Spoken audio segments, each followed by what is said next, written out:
ലൂക്ക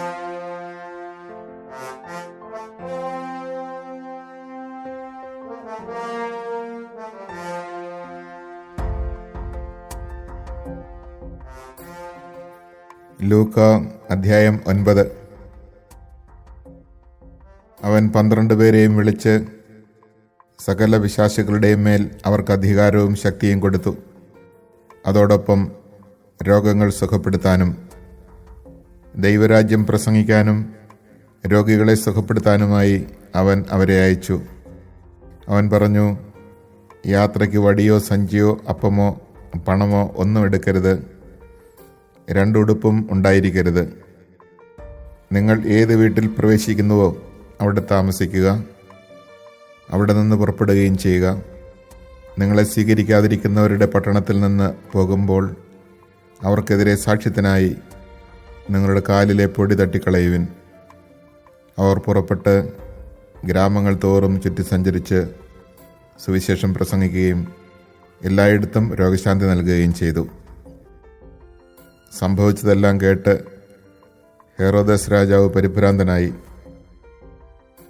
എന്തെന്നാൽ യോഹന്നാൻ മരിച്ചവരിൽ നിന്ന് ഉയർപ്പിക്കപ്പെട്ടിരിക്കുന്നു എന്ന് ചിലരും, ഏലിയ പ്രത്യക്ഷപ്പെട്ടിരിക്കുന്നു എന്ന് മറ്റു ചിലരും, പണ്ടത്തെ പ്രവാചകന്മാരിൽ ഒരുവൻ ഉയർത്തു വന്നിരിക്കുന്നുവെന്ന് വേറെ ചിലരും പറഞ്ഞിരുന്നു. ഹെറോദസ് പറഞ്ഞു, ഞാൻ യോഹന്നാനെ ശിരച്ഛേദം ചെയ്തു. പിന്നെ ആരെക്കുറിച്ചാണ് ഞാൻ ഇക്കാര്യങ്ങൾ കേൾക്കുന്നത്? അവൻ ആരാണ്? അവനെ കാണാൻ ഹെറോദസ് ആഗ്രഹിച്ചു. അപ്പസ്തോലന്മാർ മടങ്ങി വന്ന് തങ്ങൾ ചെയ്തതെല്ലാം യേശുവിനെ അറിയിച്ചു. അവൻ ബത്സൈദ എന്ന പട്ടണത്തിലേക്ക് അവരെ കൂട്ടിക്കൊണ്ടുപോയി. ഇതറിഞ്ഞ് ജനങ്ങൾ അവൻ്റെ പിന്നാലെ ചെന്നു. അവൻ അവരെ സ്വീകരിച്ച് ദൈവരാജ്യത്തെപ്പറ്റി അവരോട് പ്രസംഗിക്കുകയും രോഗശാന്തി ആവശ്യമായിരുന്നവരെ സുഖപ്പെടുത്തുകയും ചെയ്തു. പകൽ അസ്തമിച്ചു തുടങ്ങിയപ്പോൾ 12 പേരും അടുത്തു വന്ന് അവനോട് പറഞ്ഞു, നാം വിജനപ്രദേശത്തായതുകൊണ്ട് ഗ്രാമങ്ങളിലും നാട്ടിൻപുറങ്ങളിലും പോയി താമസിക്കുന്നതിനും ഭക്ഷണ സാധനങ്ങൾ വാങ്ങുന്നതിനും ജനങ്ങളെ പറഞ്ഞയക്കുക. അവൻ പ്രതിവചിച്ചു, നിങ്ങൾ അവർക്ക് ഭക്ഷണം കൊടുക്കുവിൻ. അവർ പറഞ്ഞു, ഞങ്ങളുടെ പക്കൽ 5 അപ്പവും 2 മത്സ്യവും മാത്രമേയുള്ളൂ. ഈ ജനങ്ങൾക്കെല്ലാവർക്കും ഭക്ഷണം നൽകണമെങ്കിൽ ഞങ്ങൾ പോയി വാങ്ങിക്കൊണ്ടുവരണം. അവിടെ ഏകദേശം 5000 പുരുഷന്മാരുണ്ടായിരുന്നു. അവൻ ശിഷ്യന്മാരോട് പറഞ്ഞു, 50 വീതം പന്തികളായി ജനങ്ങളെ ഇരുത്തുവിൻ. അവർ അങ്ങനെ ചെയ്തു. എല്ലാവരെയും ഇരുത്തി. അപ്പോൾ അവൻ ആ 5 അപ്പവും 2 മീനും എടുത്ത് സ്വർഗത്തിലേക്ക് കണ്ണുകൾ ഉയർത്തി ആശീർവദിച്ച് മുറിച്ച് ജനങ്ങൾക്ക് വിളമ്പാനായി ശിഷ്യന്മാരെ ഏൽപ്പിച്ചു.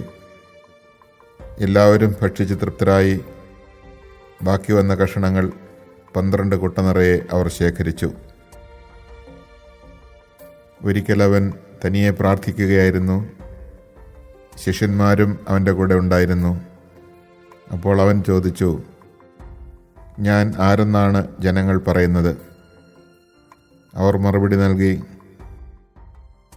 ചിലർ സ്നാപകയോഹന്നാനെന്നും മറ്റു ചിലർ ഏലിയ എന്നും വേറെ ചിലർ പൂർവ്വപ്രവാചകന്മാരിൽ ഒരാൾ ഉയർത്തിരിക്കുന്നു എന്നും പറയുന്നു. അപ്പോൾ അവൻ ചോദിച്ചു, ഞാൻ ആരെന്നാണ് നിങ്ങൾ പറയുന്നത്? പത്രോസ് ഉത്തരം നൽകി, നീ ദൈവത്തിൻ്റെ ക്രിസ്തുവാണ്. ഇക്കാര്യം ആരോടും പറയരുത് എന്ന് കർശനമായി നിരോധിച്ചതിന് ശേഷം അവൻ അരുളി ചെയ്തു, മനുഷ്യപുത്രൻ വളരെയേറെ സഹിക്കുകയും ജനപ്രമാണികൾ, പുരോഹിത പ്രമുഖന്മാർ, നിയമജ്ഞർ എന്നിവരാൽ തിരസ്കരിക്കപ്പെടുകയും വധിക്കപ്പെടുകയും 3-ാം ദിവസം ഉയർപ്പിക്കപ്പെടുകയും ചെയ്യേണ്ടിയിരിക്കുന്നു. അവൻ എല്ലാവരോടുമായി പറഞ്ഞു, ആരെങ്കിലും എന്നെ അനുഗമിക്കാൻ ആഗ്രഹിക്കുന്നെങ്കിൽ അവൻ തന്നെ പരിത്യജിച്ച് അനുദിനം തൻ്റെ കുരിശുമെടുത്തുകൊണ്ട് എന്നെ അനുഗമിക്കട്ടെ. സ്വന്തം ജീവൻ രക്ഷിക്കാൻ ആഗ്രഹിക്കുന്നവൻ അത് നഷ്ടപ്പെടുത്തും. എന്നെ പ്രതി സ്വജീവൻ നഷ്ടപ്പെടുത്തുന്നവൻ അതിനെ രക്ഷിക്കും. ഒരുവൻ ലോകം മുഴുവൻ നേടിയാലും തന്നെ നഷ്ടപ്പെടുത്തുകയോ നശിപ്പിക്കുകയോ ചെയ്താൽ അവന് എന്ത് പ്രയോജനം? ഒരുവൻ എന്നെക്കുറിച്ചോ എൻ്റെ വചനങ്ങളെക്കുറിച്ചോ ലജ്ജിച്ചാൽ അവനെക്കുറിച്ച് മനുഷ്യപുത്രനും തൻ്റെയും പിതാവിൻ്റെയും വിശുദ്ധ ദൂതന്മാരുടെയും മഹത്വത്തിൽ വരുമ്പോൾ ലജ്ജിക്കും. എന്നാൽ ദൈവരാജ്യം കാണുന്നതിന് മുമ്പ് മരിക്കുകയില്ലാത്ത ചിലർ ഈ നിൽക്കുന്നവരുടെ ഇടയിലുണ്ട് എന്ന് സത്യമായി ഞാൻ നിങ്ങളോട് പറയുന്നു. അവൻ ഇത് പറഞ്ഞിട്ട് ഏകദേശം 8 ദിവസങ്ങൾ കഴിഞ്ഞ് പത്രോസ്, യോഹന്നാൻ, യാക്കോബ് എന്നിവരെ കൂട്ടിക്കൊണ്ട് പ്രാർത്ഥിക്കാൻ മലയിലേക്ക് കയറിപ്പോയി. പ്രാർത്ഥിച്ചുകൊണ്ടിരിക്കുമ്പോൾ അവൻ്റെ മുഖഭാവം മാറി, വസ്ത്രം വെണ്മയോടെ ശോഭിച്ചു.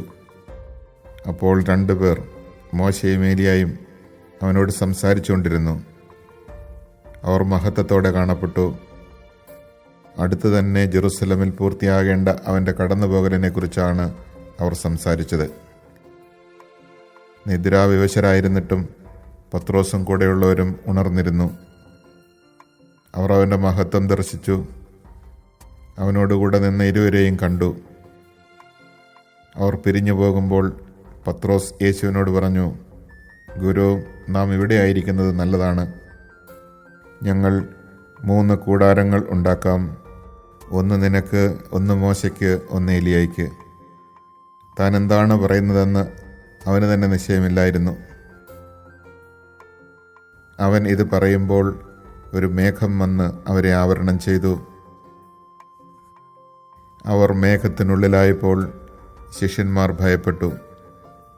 അപ്പോൾ മേഘത്തിൽ നിന്ന് ഒരു സ്വരം കേട്ടു, ഇവൻ എൻ്റെ പുത്രൻ, എൻ്റെ തിരഞ്ഞെടുക്കപ്പെട്ടവൻ, ഇവൻ്റെ വാക്ക് ശ്രവിക്കുവിൻ. സ്വരം നിലച്ചപ്പോൾ യേശു മാത്രം കാണപ്പെട്ടു. ശിഷ്യന്മാർ മൗനം അവലംബിച്ചു. തങ്ങൾ കണ്ടതൊന്നും ആ ദിവസങ്ങളിൽ അവർ ആരോടും പറഞ്ഞില്ല. പിറ്റേ ദിവസം അവർ മലയിൽ നിന്ന് ഇറങ്ങി വന്നപ്പോൾ വലിയൊരു ജനക്കൂട്ടം അവൻ്റെ അടുത്ത് വന്നു. ജനക്കൂട്ടത്തിൽ നിന്ന് ഒരുവൻ വിളിച്ചു പറഞ്ഞു, ഗുരു, എൻ്റെ മകനെ കടാക്ഷിക്കണമെന്ന് നിന്നോട് ഞാൻ അപേക്ഷിക്കുന്നു. അവൻ എൻ്റെ ഏകമകനാണ്. അവനെ ഒരു അശുദ്ധാത്മാവ് പിടികൂടുന്നു. അപ്പോൾ അവൻ പെട്ടെന്ന് നിലവിളിക്കുന്നു. നുരയും പതയും പുറപ്പെടുന്നതുവരെ അതവനെ ഞെരുക്കി പീഡിപ്പിക്കുകയും പരിക്കേൽപ്പിക്കുകയും ചെയ്യുന്നു. അതവനെ വിട്ടുമാറുന്നുമില്ല. അതിനെ പുറത്താക്കാൻ ഞാൻ നിന്റെ ശിഷ്യന്മാരോട് അപേക്ഷിച്ചു, എന്നാൽ അവർക്ക് സാധിച്ചില്ല. യേശു പ്രതിവചിച്ചു, വിശ്വാസമില്ലാത്ത വഴിപിഴച്ച തലമുറയെ, ഞാൻ എത്ര നാൾ നിങ്ങളോടുകൂടെ ഉണ്ടായിരിക്കും? എത്ര നാൾ നിങ്ങളോട് ക്ഷമിക്കും? നിന്റെ മകനെ ഇവിടെ കൊണ്ടുവരിക. യേശുവിൻ്റെ അടുത്തേക്ക് വരുമ്പോൾ തന്നെ പിശാച് അവനെ നിലത്ത് വീഴ്ത്തി പീഡിപ്പിച്ചു. യേശു അശുദ്ധാത്മാവിനെ ശാസിക്കുകയും കുട്ടിയെ സുഖപ്പെടുത്തി പിതാവിനെ ഏൽപ്പിക്കുകയും ചെയ്തു. ദൈവത്തിൻ്റെ മഹത്തായ ശക്തിയെക്കുറിച്ച് എല്ലാവരും അത്ഭുതപ്പെട്ടു. അവൻ്റെ പ്രവൃത്തികളെക്കുറിച്ച് എല്ലാവരും വിസ്മയിക്കവേ അവൻ ശിഷ്യരോട് പറഞ്ഞു, ഈ വചനങ്ങൾ നിങ്ങളിൽ ആഴത്തിൽ പതിയട്ടെ. മനുഷ്യപുത്രൻ മനുഷ്യരുടെ കൈകളിൽ ഏൽപ്പിക്കപ്പെടാൻ പോകുന്നു. അവർക്ക് ഈ വചനം മനസ്സിലാക്കാൻ കഴിഞ്ഞില്ല. അവർക്ക് മനസ്സിലാക്കാൻ സാധിക്കാത്ത വിധം അത് അത്ര നിഗൂഢമായിരുന്നു. അതേപ്പറ്റി അവനോട് ചോദിക്കാൻ അവർ ഭയപ്പെട്ടു. തങ്ങളിൽ വലിയവനാരാണ് എന്നവർ തർക്കിച്ചു. അവരുടെ ഹൃദയവിചാരങ്ങൾ അറിഞ്ഞ യേശു ഒരു ശിശുവിനെ എടുത്ത് അടുത്ത് നിർത്തി അവരോട് പറഞ്ഞു, എൻ്റെ നാമത്തിൽ ഈ ശിശുവിനെ സ്വീകരിക്കുന്ന ഏവനും എന്നെ സ്വീകരിക്കുന്നു. എന്നെ സ്വീകരിക്കുന്നവൻ എന്നെ അയച്ചവനെ സ്വീകരിക്കുന്നു. നിങ്ങളിൽ ഏറ്റവും ചെറിയവൻ ആരോ അവനാണ് നിങ്ങളിൽ ഏറ്റവും വലിയവൻ. യോഹന്നാൻ പറഞ്ഞു, ഗുരു, നിന്റെ നാമത്തിൽ പിശാചുക്കളെ പുറത്താക്കുന്ന ഒരാളെ ഞങ്ങൾ കണ്ടു. അവൻ ഞങ്ങളോടൊപ്പം നിന്നെ അനുഗമിക്കാത്തത് കൊണ്ട് ഞങ്ങൾ അവനെ തടഞ്ഞു. യേശു പറഞ്ഞു, അവനെ തടയേണ്ട, എന്തെന്നാൽ നിങ്ങൾക്കെതിരല്ലാത്തവൻ നിങ്ങളുടെ ഭാഗത്താണ്. തൻ്റെ ആരോഹണത്തിൻ്റെ ദിവസങ്ങൾ പൂർത്തിയായിക്കൊണ്ടിരിക്കവേ അവൻ ജെറുസലമിലേക്ക് പോകാൻ ഉറച്ചു. അവൻ തനിക്ക് മുമ്പേ ഏതാനും ദൂതന്മാരെ അയച്ചു. അവന് വേണ്ട ഒരുക്കങ്ങൾ ചെയ്യാൻ അവർ സമറിയക്കാരുടെ ഒരു ഗ്രാമത്തിൽ പ്രവേശിച്ചു. അവൻ ജെറുസലമിലേക്ക് പോവുകയായിരുന്നതുകൊണ്ട് അവർ അവനെ സ്വീകരിച്ചില്ല. ഇത് കണ്ടപ്പോൾ ശിഷ്യന്മാരായ യാക്കോബും യോഹന്നാനും പറഞ്ഞു, കർത്താവേ, സ്വർഗത്തിൽ നിന്ന് അഗ്നി ഇറങ്ങി ഇവരെ നശിപ്പിക്കട്ടെ എന്ന് ഞങ്ങൾ പറയട്ടെയോ? അവൻ തിരിഞ്ഞവരെ ശാസിച്ചു. അവർ മറ്റൊരു ഗ്രാമത്തിലേക്ക് പോയി. അവർ പോകും വഴി ഒരുവൻ അവനോട് പറഞ്ഞു, നീ എവിടെ പോയാലും ഞാൻ നിന്നെ അനുഗമിക്കും. യേശു പറഞ്ഞു, കുറുനരികൾക്ക് മാളങ്ങളും ആകാശത്തിലെ പക്ഷികൾക്ക് കൂടുകളുമുണ്ട്, മനുഷ്യപുത്രന് തലചായ്ക്കാൻ ഇടമില്ല. അവൻ വേറൊരുവനോട് പറഞ്ഞു, എന്നെ അനുഗമിക്കുക. അവൻ പറഞ്ഞു, കർത്താവേ, ഞാൻ ആദ്യം പോയി എൻ്റെ പിതാവിനെ സംസ്കരിക്കാൻ അനുവദിച്ചാലും. അവൻ പറഞ്ഞു, മരിച്ചവർ തങ്ങളുടെ മരിച്ചവരെ സംസ്കരിക്കട്ടെ, നീ പോയി ദൈവരാജ്യം പ്രസംഗിക്കുക. മറ്റൊരുവൻ പറഞ്ഞു, കർത്താവേ, ഞാൻ നിന്നെ അനുഗമിക്കാം, പക്ഷെ ആദ്യം പോയി എൻ്റെ വീട്ടുകാരോട് വിടവാങ്ങാൻ അനുവദിക്കണം. യേശു പറഞ്ഞു, കലപ്പയിൽ കൈവച്ചിട്ട് പിന്തിരിഞ്ഞു നോക്കുന്ന ഒരുവനും സ്വർഗരാജ്യത്തിന് യോഗ്യനല്ല.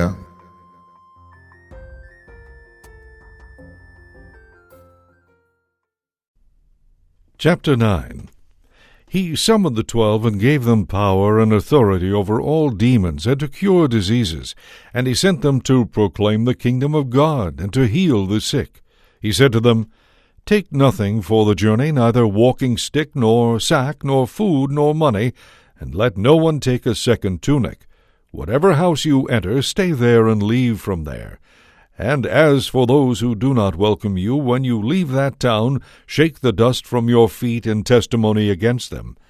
Then they set out and went from village to village, proclaiming the good news and curing diseases everywhere. Herod the Tetrarch heard about all that was happening, and he was greatly perplexed, because some were saying, John has been raised from the dead. Others were saying, Elijah has appeared. Still others, one of the ancient prophets has arisen. But Herod said, John I beheaded. Who then is this about whom I hear such things? And he kept trying to see him. When the apostles returned, they explained to him what they had done. He took them and withdrew in private to a town called Bethsaida. The crowds, meanwhile, learned of this and followed him. He received them and spoke to them about the kingdom of God, and he healed those who needed to be cured. As the day was drawing to a close, the 12 approached him and said, Dismiss the crowd so they can go to the surrounding villages and farms and find lodging and provisions, for we are in a deserted place here. He said to them, Give them some food yourselves. They replied, 5 loaves and 2 fish are all we have, unless we ourselves go and buy food for all these people. Now the men there numbered about 5,000. Then he said to his disciples, Have them sit down in groups of about 50. They did so, and made them all sit down. Then taking the 5 loaves and the 2 fish, and looking up to heaven, he said the blessing over them, broke them, and gave them to the disciples to set before the crowd. They all ate and were satisfied, and when the leftover fragments were picked up, they filled 12 wicker baskets. Once when Jesus was praying in solitude, and the disciples were with him, he asked them, Who do the crowd say that I am? They said in reply, John the Baptist, others Elijah, still others one of the ancient prophets has arisen. Then he said to them, But who do you say that I am? Peter said in reply, The Messiah of God. He rebuked them and directed them not to tell this to anyone. He said, The Son of Man must suffer greatly and be rejected by the elders, the chief priests, and the scribes, and be killed, and on the 3rd day be raised. Then he said to all, If anyone wishes to come after me, he must deny himself and take up his cross daily and follow me. For whoever wishes to save his life will lose it, but whoever loses his life for my sake will save it. What profit is there for one to gain the whole world, yet lose or forfeit himself? Whoever is ashamed of me and of my words, the Son of Man will be ashamed of when he comes in his glory, and in the glory of the Father and of the holy angels. Truly, I say to you, there are some standing here who will not taste death until they see the kingdom of God." About 8 days after he said this, he took Peter, John, and James, and went up the mountain to pray. While he was praying, his face changed in appearance, and his clothing became dazzling white. And behold, 2 men were conversing with him, Moses and Elijah, who appeared in glory and spoke of his exodus that he was going to accomplish in Jerusalem. Peter and his companions had been overcome by sleep, but becoming fully awake, they saw his glory, and the 2 men standing with him. As they were about to part from him, Peter said to Jesus, "Master, it is good that we are here. Let us make 3 tents, one for you, one for Moses, and one for Elijah." But he did not know what he was saying. While he was still speaking, a cloud came and cast a shadow over them, and they became frightened when they entered the cloud. Then from the cloud came a voice that said, "This is my chosen Son. Listen to him." After the voice had spoken, Jesus was found alone. They fell silent and did not at that time tell anyone what they had seen. On the next day, when they came down from the mountain, a large crowd met him. There was a man in the crowd who cried out, "Teacher, I beg you, look at my son. He is my only child. For a spirit seizes him, and he suddenly screams, and it convulses him until he foams at the mouth. It releases him only with difficulty, wearing him out. I begged your disciples to cast it out, but they could not." Jesus said in reply, "O faithless and perverse generation, how long will I be with you and endure you? Bring your son here." As he was coming forward, the demon threw him to the ground in a convulsion. But Jesus rebuked the unclean spirit, healed the boy, and returned him to his father. And all were astonished by the majesty of God. While they were all amazed at his every deed, he said to his disciples, "Pay attention to what I am telling you. The Son of Man is to be handed over to men." But they did not understand this saying. Its meaning was hidden from them so that they should not understand it, and they were afraid to ask him about this saying. An argument arose among the disciples about which of them was the greatest. Jesus realized the intention of their hearts, and took a child and placed it by his side, and said to them, "Whoever receives this child in my name receives me, and whoever receives me receives the one who sent me. For the one who is least among all of you is the one who is the greatest." Then John said in reply, "Master, we saw someone casting out demons in your name, and we tried to prevent him because he does not follow in our company." Jesus said to him, "Do not prevent him, for whoever is not against you is for you." When the days for his being taken up were fulfilled, he resolutely determined to journey to Jerusalem, and he sent messengers ahead of him. On the way they entered a Samaritan village to prepare for his reception there, but they would not welcome him because the destination of his journey was Jerusalem. When the disciples James and John saw this, they asked, "Lord, do you want us to call down fire from heaven to consume them?" Jesus turned and rebuked them, and they journeyed to another village. As they were proceeding on their journey, someone said to him, "I will follow you wherever you go." Jesus answered him, "Foxes have dens, and birds of the sky have nests, but the Son of Man has nowhere to rest his head." And to another he said, "Follow me." But he replied, "Lord, let me go first and bury my father." But he answered him, "Let the dead bury their dead, but you go and proclaim the kingdom of God." And another said, "I will follow you, Lord, but first let me say farewell to my family at home." To him Jesus said, "No one who sets a hand to the plow and looks to what was left behind is fit for the kingdom of God."